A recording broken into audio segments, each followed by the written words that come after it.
Hello, it's Album Club, Enemy Album Club. I'm Leonie Cooper, and returning hero Jordan Bassett is here to join us to talk through the day's releases. I'm very excited that he's back. Are you excited to be back? I'm very excited to be back. I'm excited to talk about 3 albums, 2 newbies, a golden oldie. The format hasn't changed, Jordan. No, it hasn't changed in my absence. Yeah, this man always changes, but the format never changes. Maybe we should mix it up. I'll bring my hula hoop in next time and we can do a little... For real? Yeah.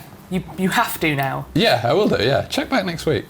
But first, we're going to talk about Morrissey's quite strange new album. It's called Low in High School. Spent the day in bed, very happy I did. Yes, I spent the day in bed. So Jordan, you have actually reviewed this record for the magazine this week. Yes. And you or someone has given it the headline WTF. My original headline was, because the angle of the review is that it sort of starts off all right and then sort of tails off quite dramatically. He started something he couldn't finish. Right, so Jordan, as a man who's probably listened to this record a lot, tell me what is up with this album? It's his 11th solo album, isn't it? Is he doing all right at the moment? I don't know what's worried? going on. It's so weird, this album. It's so weird. So it's 12 tracks on the album. It starts off, the first 5 tracks are sort of like either quite good or sort of passable. They're fine. Because in the first 5 it's got the Spent the Day in Bed song, which was the first song that came out a few months ago. I love that song. Which I quite like. It's the no fuss, no bus. No fuss, no boss. No rain, no train. Something like that. Yeah, I don't know. I mean, it's nonsense. Catchy little they sound like lyrics sort of lifted from a 70s novelty song. It sounds like something like Tony Orlando and Dawn would have done. But it was quite nice, wasn't it, that track? Yeah. It's like, hey, Morrissey's back on form. Yeah, totally. It's so good. Was that a red herring? Well, I mean, within those first 5 tracks, there's Jackie's Only Happy when she's up on the stage. Okay. Which is so good. Sounds like jaunty. Yeah, well, no, it's not. Oh, it's like very brooding. It's like kind of, it's got a lot of menace in it. Mm-hmm. It's kind of a bit gothy. Right. And it's about this... Goth-moz. It is Goth-moz, yeah. Mm-hmm. He looks like he's wearing a little bit of eyeliner in the press shot as well. He's always worn a little bit of eyeliner, hasn't he? And that's actually probably I think that's even better than Spent the Day in Bed. Okay. And then there's a couple of sort of decent, passable latter-day Moz tracks. And then it just goes really weird. Okay, weird how? He's obsessed with people's crotches in it. There's a song called When You Open Your Legs. The lyrics to which are, everything I know deserts me now, when you open your legs. Is that a good thing or a bad thing? I don't know, it's just a weird thing. And then there's one called In Your Lap, where he says, I just want my face in your lap. Right. So, I mean, this is sort of... So is it a sexy album then? Or no, it's not a sexy album. There's a weird piano ballad about Israel. There's a little cha-cha-cha. Called The Girl from Tel Aviv Who Wouldn't Kneel. Okay. It's just like, what is this? The first 5 songs sound like Morrissey songs, and the rest of it is just like there's like like you say, like a cha-cha-cha number, a piano ballad. So it's just all over the shop. It's just all over the shop. It's absolutely bonkers. I was reading a selection of reviews this morning from all over the place, and kind of overall, people aren't terribly keen on it. I think a lot of people are talking about, there's this song called I Bury the Living as well, which is horrible. Sort of an anti-war song, but apparently it comes across as quite bitter and mean, where he's just kind of berating people in the army. Yeah, well, and it's really snidey. Like, the lyrics are him sort of making fun of a bereaved parent who's lost their son in the war. Seems a bit harsh, Morrissey. And then he puts on like a voice of like a bereaved mother, and it says, "Funny how the war goes on without our John," and then it sort of the track peters out to like canned laughter. Oh, it's just not nice. Okay, it's just not nice. But I've got a little bit of a theory about Morrissey. Okay, I'd love to hear a theory, especially one that's maybe not based in fact. Right. The thing is, right, so I think about 10 years ago there was a poll on The One Show where... It's even better that it's based on a poll on The One Show. Where he was voted alongside David Attenborough as sort of like, I can't remember, it was like the greatest living Briton or something like that. Okay. So he'd been away for like 7 years, and he'd come back in 2004 with You Are the Quarry. His good album. Gangbusters sort of come back home, which is absolutely brilliant. It's so good. And so he kind of entered this territory of being like a lovable British eccentric. I was watching yesterday some clips of him. He went on Jonathan Ross to promote the album and was being like funny and charming. Which we all know he can be. Which he can be. And then I later watched some footage of him a few years later doing singing There Is a Light That Never Goes Out live. And it was just an amazing show, and there's like people getting up on stage. And he seemed to be in like a real purple patch. He seemed to be quite enjoying being this sort of national treasure status at that time. If you look at if you go on Tidal, other streaming platforms are available. Me and Jay-Z are the only people that use Tidal. But like the shot on there of him is him like with Victoria Wood, and they're both like having a cup of tea. Oh yes, that's an adorable picture. They did a show together, didn't they? Yeah. About tea. Did they? Yeah. No way. We'll talk about it later. Yeah. So anyway, so the point is that he'd been cast as this sort of lovable British eccentric sort of a few years ago. And he could have been that. He could have sort of settled into that role. But instead, he's decided to do everything. As the eternal teenager that he is, he's decided that whatever you say I am, that's what I'm not. And he's become just as problematic, as difficult as possible. So just become a mega troll. He's just become a mega troll, yeah. Okay. Like he knows that, people that fell in love with the Smiths don't want to hear him banging on about Brexit and Nigel Farage. So that just makes him do it all the more. He goes on Six Music and makes some weird joke alleging that Anne-Marie Waters from UKIP, who's very anti-Islam, the vote was rigged to keep her out. Like, he knows that no one wants to hear this stuff, so it just makes him do it all the more. And although I don't like the stuff he says and it grosses me out, in a weird way, I kind of admire him for it. So he's just a massive wind-up merchant. He doesn't want anyone to... He doesn't want to do what people want him to do. Totally. So it's like, I'm going to just be a bit of a git and do this instead. He's just being a bit of a git. Yeah. That's my theory about this bizarre album. I like your theory, Jordan. Thank you. Especially the one show stuff. That was my favourite stuff. So overall, what are we giving Low in High School out of 5? I mean, I gave it a 2 because those, as I say, there's like 2 actively good songs on it. Yep. Spent the Day in Bed and Jackie's Only Happy when she's up on the stage. A couple of sort of bog standard latter day Moz guitar tracks, and then the rest of it's just absolutely bonkers. Right then, Morrissey, do better next time, I think. Yeah. Let's see if our next star has any more luck. It's Paloma Faith with The Architect. Oh, it's okay to be a little broken and beat, but I'm alright with that. You're with me, relax. So Paloma Faith's 4th album, here she is, on the same page as Morrissey, no less. Leap of Faith. Strange bedfellows. So that's an interesting headline, because this is Paloma Faith's political album. Is it? Well, that's what she says. Should I say what she said? Go on, read it out. I'm going to read... Hit me with a quote. Shall I do it in her voice? Yeah. All right. No, I won't do that. You sound a bit like that anyway. Thanks. We are from a similar part of London. Yeah, it's a compliment. The Architect is a social observation record. I was adamant that I wouldn't write about love. I wanted to look outside of myself. I'm coming at politics from the perspective of the common man or woman, observing why people are suffering. Each song on the record is about a different pocket of the socio-political world that I've been delving into. So she recently had a baby. Those aren't lyrics from the album. That's that would be dry. So she recently had a baby, so took a year or so off and is back now, and she said, right, I'm in love, I'm happy, so I'm not going to sing about heartbreak anymore. I'm going to sing about all the shit that's happening in the world, because there's quite a lot of shit happening in the world right now. So on this record, there's a song called Guilty, which she's written from the perspective of somebody who voted for Brexit and then regretted it. Which, I can't say there are many songs written about that. So we've got stuff like that happening. There's kind of a song about the refugee crisis on there as well. Interestingly, one of the guest stars, there's 2 guest stars on this album, one of them being Samuel L. Jackson of Hollywood, who opens the record with this rousing, inspirational speech, which is a bit mad, but actually quite interesting. I liked it as an opener. If you think that's weird. Second special guest star, notorious rock and roller Owen Jones of Politics. and political commentary. Commentariat. Yeah, the journalist Owen Jones features on here.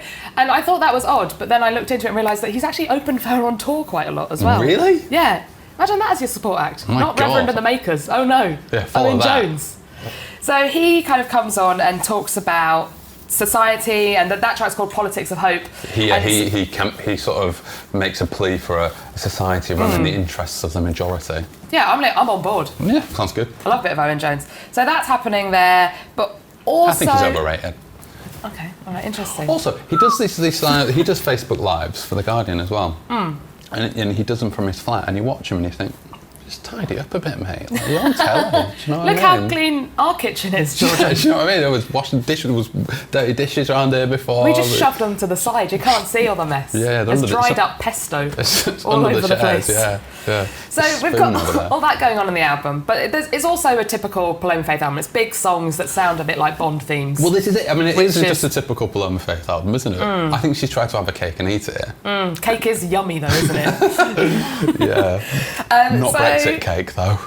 So yeah, she's got this going on, but also it's just these big tunes. There's quite a few good tunes on there that I like. Yeah, it is. So there's one called Kings and Queens, which is this big kind of funky pop song, which got some Scandi vibes going on. Okay. So it's a bit Sigridy, a bit Tove Lo, if you're into that. I like Guilty. It's sort of got a bit like a doo-wop type of thing to it. Definitely. A bit of a 60s thing. Till I'm Done is like a 90s Kylie vibe I was getting. It's a bit disco, a bit gospel, and loads of interesting people have worked on this record as well, like co-writes from Sia, Ed Harcourt, Rag and Bone Man. Is it? Yeah, for real. Ragman's on there. Exactly, yeah. He's been keeping himself busy. John Legend's on there as a duet. There's a lot of tracks on this record. But, is it one for you, Jordan? It's fine. There's a song on there. It's all summed up for me by there's a song on there called Cry Baby, which is very nice. It's sort of musically quite reminiscent of Happy by Pharrell. Who doesn't like that song? I mean, yeah, but like Happy, a lot of these songs just remind me of they make me think of nanas doing Keep Fit in drafty village halls. Yeah, Funky Mum. Yeah. Leonie's got Funky Mum written down there. I wrote that on my notes. It just makes you think of Funky Mum. It's like, should we get the Paloma Faith on? Have a little dance around the kitchen? Should we form a sort of a 70s style pre-punk pub rock band called Funky Mum? Yes. Pub rock? Yeah. What, in a kind of Chaz and Dave of... Yeah. Yeah. Dr. Feelgood sort of. Yeah. Funky Mum. Yeah, we could play Eel Pie Island and just kind of places in Kent. Yeah, food for thought. Yeah, we'll work on that idea later. So, it's all like nice and like listable, but it's not really like... it's not wowing you. It's not going to... Like, if this is Paloma Faith's political record, it sounds like a Paloma Faith record. Yes. I think because the last few albums were incredibly, incredibly successful, and she obviously... I get the feeling that she wants to do something different. She wants to make a statement. She's obviously upset by what she's seeing when she looks out of her window of her no doubt lovely house. And that's all great and commendable, but I don't think she's quite dared to sort of mess with the formula. No. She's playing it safe, isn't she? Yeah. But it's nice that she's given it a teeny tiny gamble. Next time I want her to team up with the Prophets of Rage. I think that would be great. Yeah. I think that'd be very delightful. Just some kind of funky Tom Morello happening in the background. I think Be Real, Funky Mum Chuck D are going to open for Prophets of Rage and Paloma Faith. Please let this happen. Please let this happen. Owen Jones is going to do the bit in the middle. He'll just do a very nice, fuck you, I won't do what you tell me. And then Paloma Faith will come in and just like bust out. I'll give him the number of a good cleaner. Exactly. We'll all have a good time. It'll be a brilliant night out. It'll be a great night out. See you all there. So, it is now time... 3 stars for Paloma, by the way. Oh gosh, of course, yes, the stars. I'm giving it 3, because it's fine. It's fine, yeah. 3 is fine. Classic album now. Oh, yeah. So, this classic album is... I love this album. I don't know if many people have heard of this album, maybe not, but let's discuss it and we'll find out. It is Death of a Ladies' Man by Leonard Cohen, which is 40 years old this week. That's mad, that's older than me.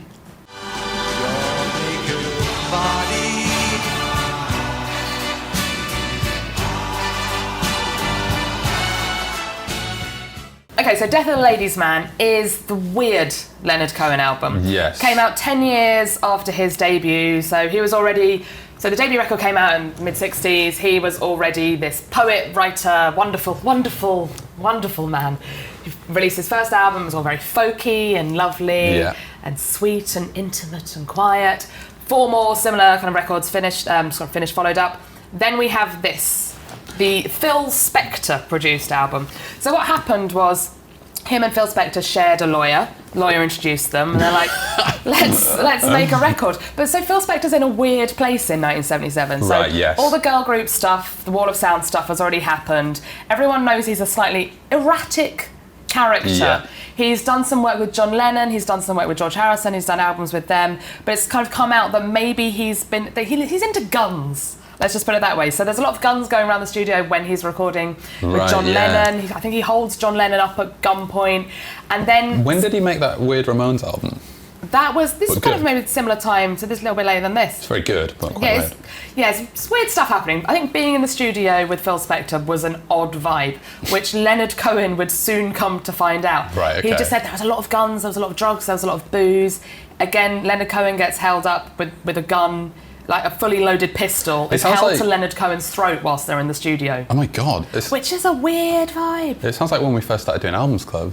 Shh, Jordan. We got past all that. Jordan, don't talk about it. So does that drama translate into what happens is we get this record which is just wild. It sounds like a Phil Spector album, so it's very big and bombastic, and there's this Wall of Sound thing happening, which is not Leonard Cohen's vibe at all.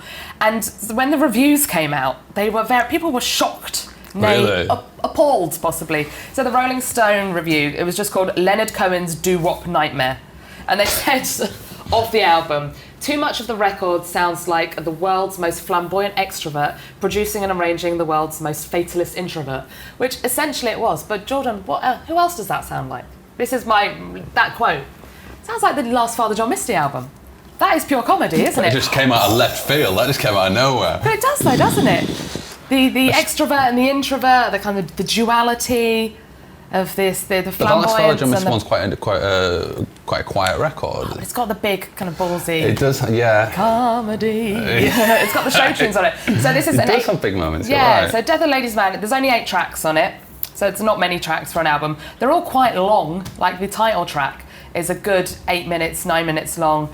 It's got some amazing songs on there. So Leonard Cohen said he didn't really like this record and he didn't play much of it live ever. He wasn't happy with them. He wanted Spector to go back and sort of remaster it and remix it. And he just said he put down guide vocals as well. He didn't want any of these vocals to be used. They were just like... Oh, really? Yeah, and he was like, so you've just gone back into the studio, Phil, without telling me, and just like, yeah, I've done it now. Oh my God. I'm not sure if that's his accent. So he done it now. So it wasn't going to come out like this, and then for whatever reason, Cohen just went, do you know what? Fuck it, just put it out. He's probably like, I don't want to go back into the studio with the guy with the guns.